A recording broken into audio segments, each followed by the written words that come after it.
Assalamualaikum warahmatullahi wabarakatuh. Selamat pagi, saya Dr. Ismat dari PPDS Ilmu Bedah FKU Unri Riau.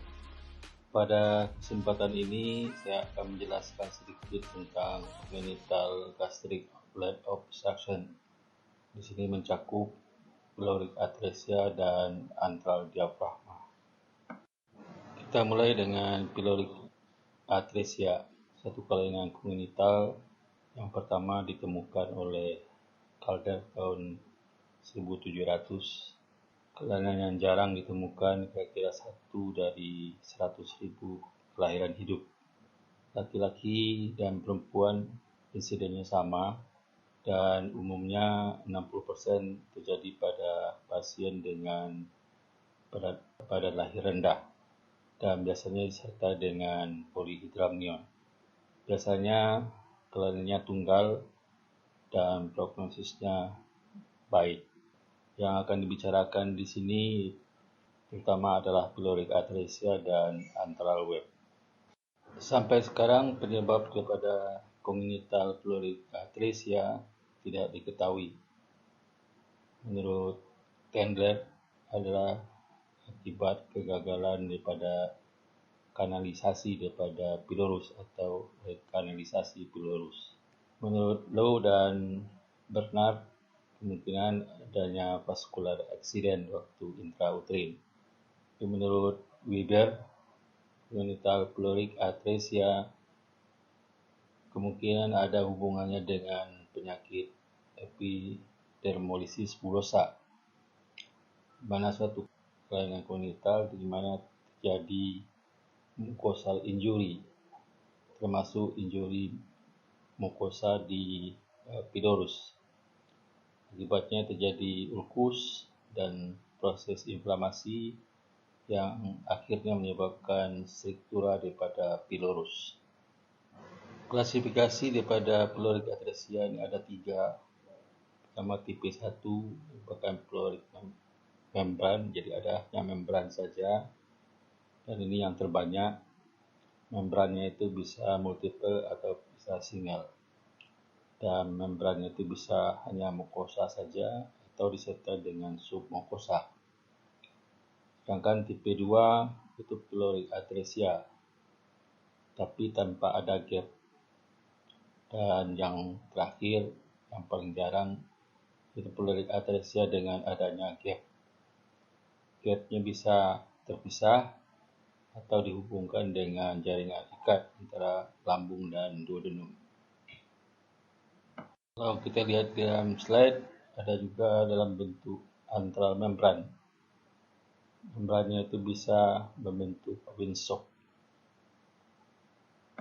Diagnosis daripada pyloric atresia ini mulai bisa kita telusuri dari riwayat kehamilan.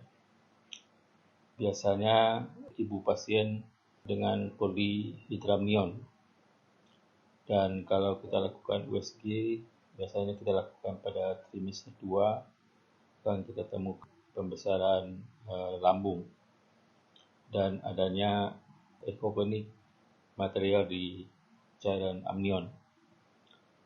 Dan orang juga melakukan MRI tapi jarang digunakan karena kegunaannya belum diketahui sampai sekarang. Kalau pasiennya sudah lahir, biasanya pasiennya muntah, tapi muntahnya tidak hijau atau non-bidus vomiting segera setelah lahir, dan pasiennya kesulitan untuk minum. Setiap minum pasiennya akan muntah, dan lambungnya akan distensi yang akan bisa terlihat di daerah epigastrium. Dan kalau disertai dengan epidermolysis bullosa, kan kita temukan adanya scaling atau blistering atau bula di kulit. Kadang-kadang pasien terlambat diagnosanya.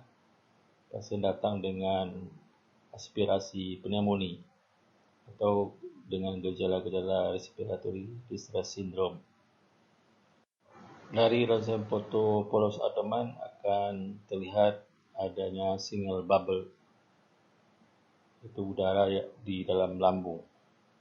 dan kita tidak temukan udara di distal di lambung, dengan istilahnya gasless abdomen. Dari pemeriksaan kontras, kalau kita perlukan, walaupun jarang kita gunakan, kita tidak akan melihat adanya big sign. Dan kalau dengan kontras juga, kita akan melihat adanya pyloric dumbbell. USG dan endoskopi kadang-kadang kita perlukan untuk konfirmasi untuk diagnosa yang meragukan. Pemeriksaan kontras cuma kita lakukan pada pasien kita ragukan atau dalam foto polos kita temukan adanya kalsifikasi, atau pada pasien dengan adanya kelainan kognitif lain seperti atresia esophagus. Pada pasien dengan pyloric atresia, tindakan yang kita lakukan tergantung kepada tipe pyloric atresia. Tipe A atau tipe 1 yang hanya berupa membran saja, membrannya akan kita lakukan eksisi. Selanjutnya kita lakukan pileroplasti menurut Hennig Demikulits. Untuk tipe 2, biasanya itu short atresia, kita lakukan pileroplasti jalur Finney. Sedangkan untuk tipe 3, kita lakukan gastroduodenal anastomosis end-to-end, dan hindari atau jangan dilakukan gastroionostomi untuk tindakan pasien dengan pyloric atresia. Kalau bersamaan dengan kelainan kognitif lain seperti atresia esophagus, biasanya kita diagnosa intraoperatif. Pada pasien ini cukup kita lakukan gastrostomi dan pileroplasti.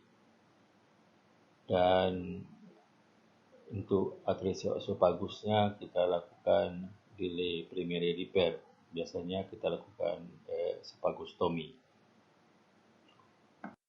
Prognosis daripada pyloric atresia ini bagus karena kelainannya cuma isolated congenital dan jarang disertai oleh kelainan kognitif lain.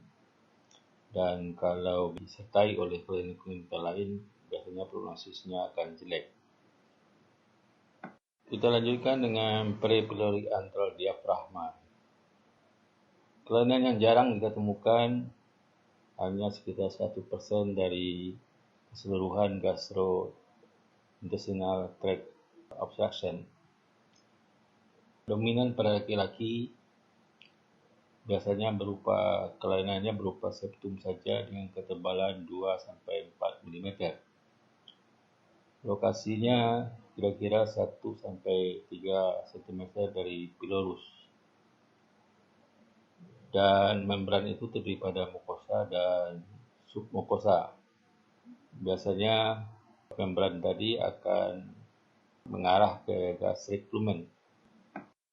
Gambaran klinis tergantung kepada derajat obstruksinya dan apakah ada lubang atau penetrating web.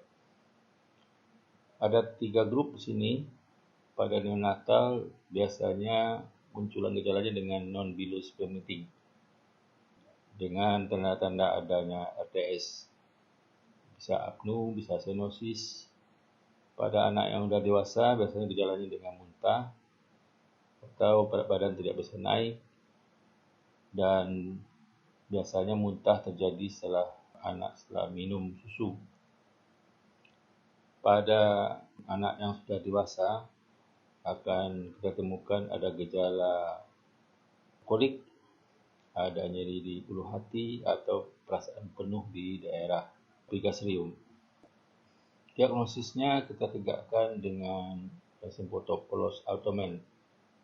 Akan kita lihat adanya distensi di pada lambung dengan atau adanya udara di bagian distal. Biasanya udara di bagian distal minimal sekali. Kadang kita perlukan pemeriksaan kontras untuk menentukan diagnosis secara akurat. Dengan endoskopi kita akan konfirmasi diagnosis. Dengan pelaksanaannya pada pasien dengan gejala simptomatik antara web, kita lakukan tindakan bedah berupa eksisi daripada web. Selanjutnya lakukan antropirinoplasti. Kadang-kadang bisa dilakukan eksisi daripada web dengan endoskopi transaksi. Demikianlah sugesti mengenai pyloric atresia. Semoga bermanfaat. Assalamualaikum warahmatullahi wabarakatuh.